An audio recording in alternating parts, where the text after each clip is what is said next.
إن الحمد لله نحمده ونستعينه ونستغفره ونعوذ بالله من شرور أنفسنا ومن سيئات أعمالنا من يهده الله فلا مضل له ومن يضلله فلا هادي له وأشهد أن لا إله إلا الله وحده لا شريك له وأشهد أن محمدا عبده ورسوله أما بعد فإن خير الحديث كتاب الله وخير الهدي هدي محمد صلى الله عليه وسلم وشر الأمور محدثاتها وكل محدثة بدعة وكل بدعة ضلالة وكل ضلالة في النار. أعوذ بالله من الشيطان الرجيم. بسم الله الرحمن الرحيم. إنا أنزلناه في ليلة القدر وما أدراك ما ليلة القدر. وقال في موضع آخر شهر رمضان الذي أنزل فيه القرآن هدى للناس وبينات من الهدى والفرقان. تمام قسم کی تعریفات حمد و ثنا کبریائی بڑائی بزرگی اللہ رب العالمین کے لیے لائق اور زیبا ہے. بے شمار درود و سلام ہوں تمام انبیاء اکرام پر، خصوصاً میرے اور آپ کے آخری نبی جناب محمد الرسول اللہ صلی اللہ علیہ وسلم پر. حاضرین جمعہ، آج کے اس خطبہ جمعہ میں جس موضوع کو لے کر میں آپ کے سامنے حاضر ہوا ہوں وہ میرا موضوع ہے رمضان کا استقبال کیسے کریں. حاضرین، آپ ذرا تصور کیجئے اپنے ذہن میں، اگر آپ کے گھر کوئی بہت ہی معزز مہمان اور عزیز قسم کا اعلیٰ قسم کا مہمان آنے والا ہوتا ہے تو اس کے لیے آپ اپنے گھر میں کیا کیا تیاریاں کرتے ہیں اور کیسی کیسی پرتکلفات کو آپ برداشت کر لیتے ہیں اس کی خدمت کے لیے اور اس کی میزبانی کے لیے. کیوں؟ تاکہ وہ ہمارے پاس آئے تو ہم اس کی مہمان نوازی کا حق ادا کریں، اور جب ہمارے پاس سے چلا جائے تو وہ اللہ کے یہاں شکر گزار بنے ہمارا نام لے کر. ہم اس لیے اس مہمان کی اعلیٰ قسم کی مہمان نوازی اپنی استطاعت کے مطابق کرنے کی کوشش کرتے ہیں. اور میرے بھائیوں ذرا سوچئے، رمضان جو اللہ کا ہماری طرف مہمان بھی ہے اور یہ اللہ کی طرف سے ہم مسلمانوں کو ایک تحفہ بھی دیا گیا ہے. تو ایک مسلمان کو چاہیے بحیثیت مسلمان، بحیثیت مومن، بحیثیت ایمان والا ہونے کے ناطے کہ وہ اس رمضان کے آنے سے پہلے اپنے آپ کو اس کے لیے تیار کرے. تو میرے بھائیو، رمضان کا استقبال ہم کیسے کریں؟ میں چند پوائنٹ آپ کے سامنے ذکر کروں گا جس کے ذریعے آپ کے سامنے یہ بات واضح ہو جائیں گی کہ ہم رمضان کا استقبال کیسے کریں. سب سے پہلے ہم رمضان کی عظمت کو سمجھیں. اس مہینے کے عظمت کو سمجھنا یہ بہت ضروری ہے، کیونکہ جس چیز کی انسان کو قدر ہوں گی اسی کے مطابق وہ اس کے لیے جد و جہد کریں گا. اگر قدر ہی نہیں ہوگی، اگر اس کو اہمیت ہی نہیں معلوم ہوگی، اس کی عظمت کا حساسیت اس کے دل میں نہیں ہوگی اور اس کی عظمت اور کبریائی کو سمجھے گا ہی نہیں، تو کہاں سے اس کے لیے جد و جہد کرے گا اور کہاں سے کوشش کرے گا اور کہاں سے اس عمل کے لیے اس کے اندر اخلاص پیدا ہوگا. تو سب سے پہلے جو چیز ہے کہ رمضان کے تعلق سے ہمارے دلوں میں اس کی بڑائی، اس کی عظمت کا احساس ہونا بہت ضروری ہے. کیوں؟ کیونکہ میرے بھائیو، اس میں ایک ایسی رات رکھی ہے جس کا نام ہی قدر والی، منزلت والی، مرتبے والی رات ہے. اللہ تعالیٰ فرماتے ہیں اِنَّا أَنزَلْنَاهُ فِي لَيْلَةِ الْقَدْرِ لَيْلَةُ الْقَدْرِ خَيْرٌ مِّنَ أَلْفِ شَهْرٍ تَنَزَّلُ الْمَلَائِكَةُ وَالرُّوحُ فِيهَا بِإِذْنِ رَبِّهِم مِّن كُلِّ أَمْرٍ، کہ ہم نے اس قرآن مجید کو لیلۃ القدر میں نازل کیا. وَمَا أَدْرَاكَ مَا لَيْلَةُ الْقَدْرِ، اور اے نبی آپ کو کیا پتا لیلۃ القدر کیا ہے، قدر والی رات کیا ہے؟ لیلۃ القدر خیر من الف شہر. لیلۃ القدر، قدر والی رات، منزلت والی رات 1000 مہینوں کی عبادت سے زیادہ بہتر ہے. یعنی جو بندہ اس رات میں عبادت میں اپنی زندگی کو لگائے گا اور اس رات کو پالے گا تو 1000 مہینے عبادت کرنے سے بہتر اور 1000 مہینے عبادت کرنے کے برابر ہے.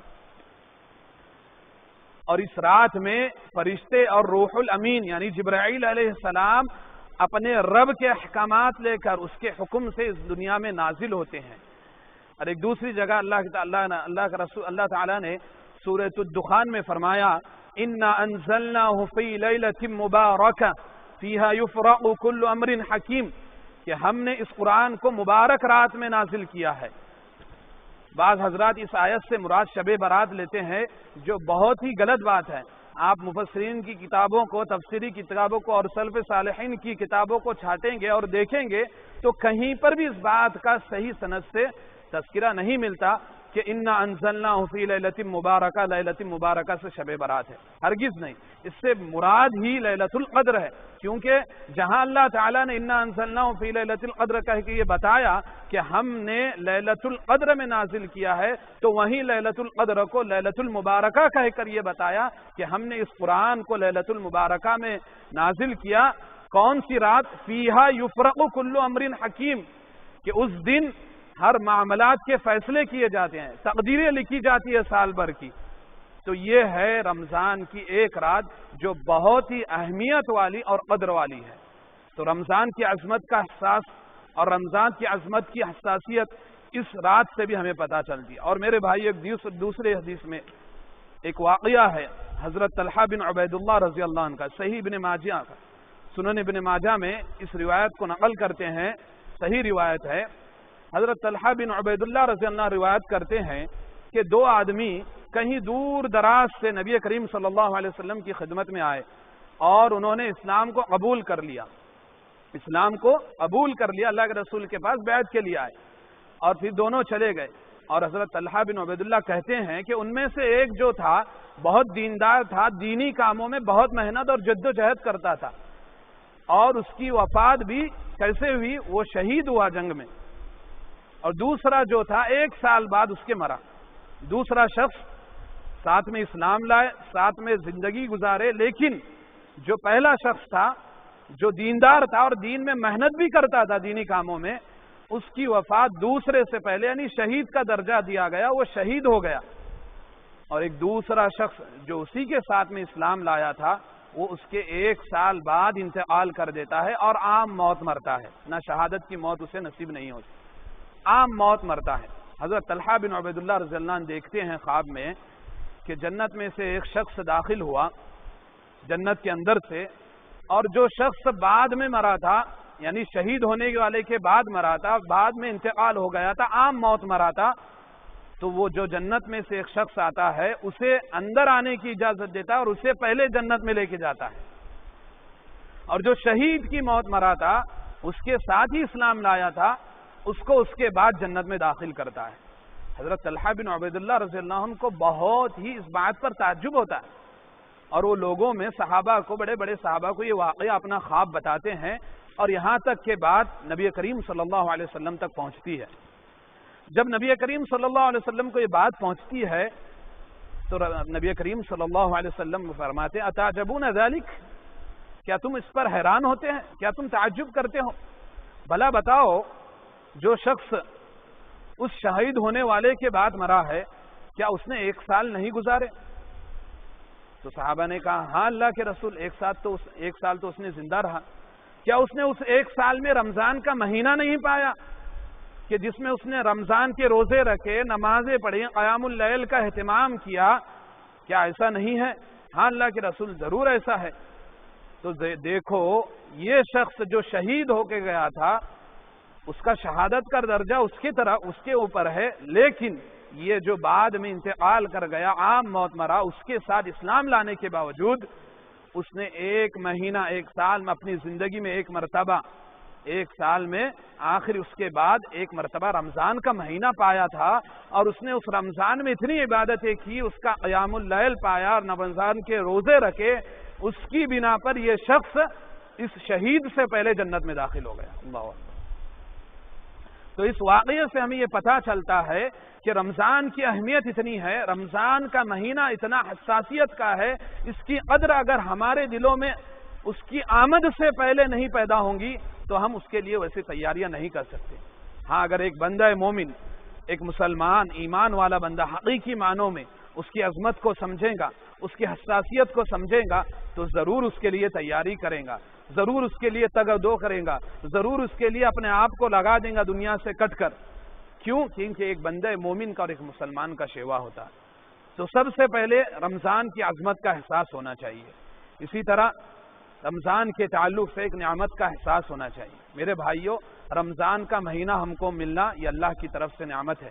ذرا سوچئے پچھلے رمضان میں کتنے ہمارے ساتھی تھے جو ہمارے ساتھ سحری کیے، ہمارے ساتھ افطار کیے، ہمارے ساتھ قیام اللیل کیے، ہمارے ساتھ تراویح کو ادا کیے، ہمارے ساتھ انہوں نے عید بھی کی. لیکن میرے بھائیوں، آج ہم ہمارے معاشرے میں دیکھیں کہ ہماری وہ بزرگ ہستیاں ہمارے ساتھ آج رمضان میں نہیں ہیں. اللہ نے ہم پر انعام کیا، اللہ نے ہم کو یہ تحفہ دیا، یہ نعمت کا شکر ادا کریں. لئن شکرتم لازیدنکم ولئن کفرتم ان عذابی لشدید. اگر تم شکر گزاری کرو گے تو اللہ تعالیٰ تم کو اور نوازیں گا. اگر تم کفران نعمت کرو گے، اس کی نعمت کو ٹھکراؤ گے، اس کی نعمت کا صحیح استعمال نہیں کرو گے، تو اللہ تعالیٰ کہتے ہیں کہ میرا عذاب بہت سخت ہے. تو یہ رمضان کا مہینہ ہم کو ایک نعمت ملا ہے، یہ نعمت کے طور پر ہے، اور جو بندہ اس نعمت کی قدر کرے گا حقیقی معنوں میں اسے توفیق ملتی ہے نیک عبادات کرنے کی، قیام اللیل کی، روزوں کی، تہجد کی، تراویح کی، اور رمضان کے روزوں کو حقیقی معنوں میں ادا کرنے کی.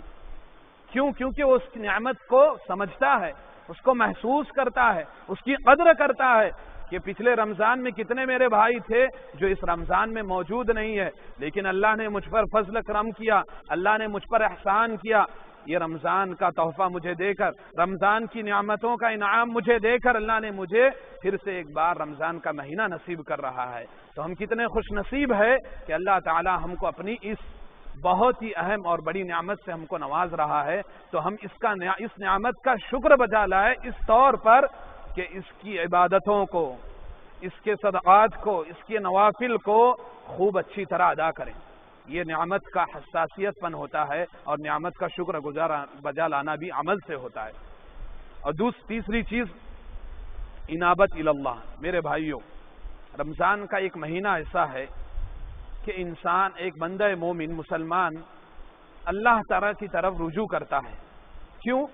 کیونکہ رمضان کی برکتیں ہوتی ہیں، رحمتیں ہوتی ہیں، نعمتیں ہوتی ہیں. رمضان کا مہینہ بخشش کا ہوتا ہے، رمضان کا مہینہ مغفرت کا ہوتا ہے، رمضان کا مہینہ جہنم سے آزادی کا مہینہ ہوتا ہے. رمضان کے مہینے میں جنت کے دروازے کھول دیے جاتے ہیں، رمضان کے مہینے میں جہنم کے دروازے بند کر دیے جاتے ہیں. رمضان کا ہی وہ مہینہ ہے جس میں بڑے بڑے شیاطین مردود قید کر دیے جاتے ہیں. اس لیے ایک بندہ مومن کو یکسوئی کے ساتھ اللہ تعالیٰ کی طرف رجوع کرنا چاہیے، اور دنیا سے رخ موڑ کر اپنے آپ کو اللہ کے لیے لگانا چاہیے.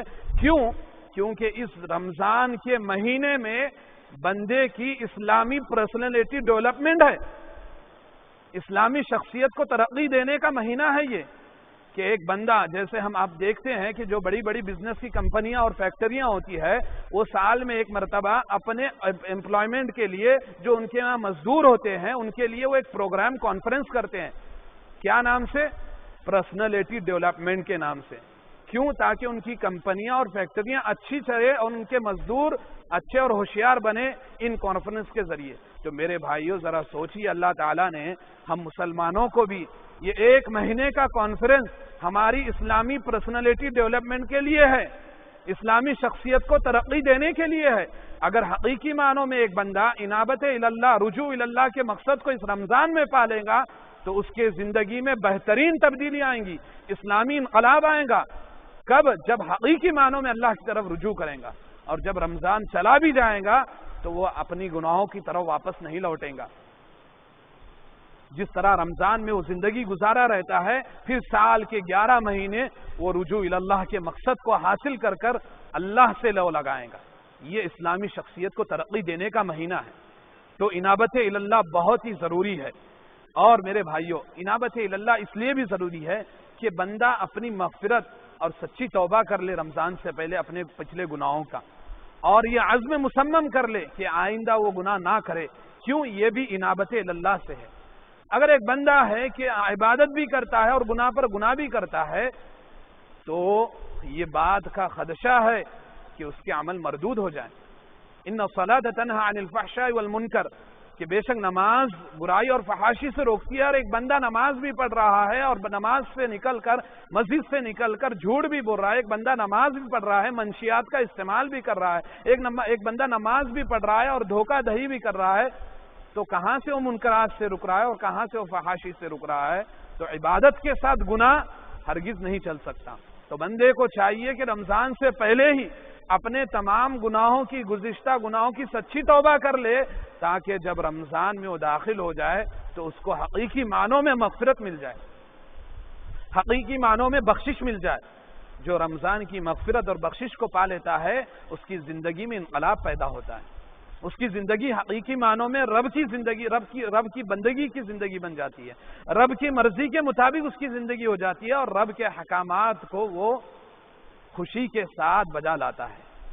یہ رمضان کا مہینہ ہے۔ اور میرے بھائیوں، رمضان کے مہینے کے لیے پیش قدمی کرنی چاہیے کس بات کی؟ دو چیزوں کی۔ سب سے پہلے منکرات سے اجتناب کرنا چاہیے۔ جہاں رمضان میں تو بچنا ہی ہے، رمضان سے پہلے ہی اپنے آپ کو تیار کر لیں کہ ہم منکرات سے بچیں۔ جو ہم اپنی عام زندگی میں گناہ کرتے ہیں اور اس کو صغیرہ گناہ اور کبیرہ گناہوں کے فرق میں بانٹ دیتے ہیں اور اس کو معمولی سمجھتے ہیں، تو اس سے بچنا چاہیے اور اپنی زندگی کو رمضان کے لیے لگانا چاہیے۔ اور دوسری چیز، نیکی کے کاموں میں رغبت رکھنا چاہیے، تاکہ اس کے روزوں کی اور اس کے نمازوں کی، اس کے قیام اللیل اور اس کی نفل عبادتیں ہم کو حاصل ہو جائے۔ اور میرے بھائیو، رمضان کے تعلق سے ہم کو بہتری تبدیل کرنی چاہیے۔ بہتر تبدیلی کیسے ہوں گی؟ تقوی کے اسباب اپنانا چاہیے، کیونکہ روزے کا مقصد تقوی ہے۔ روزے کا اصل مقصد کیا ہے؟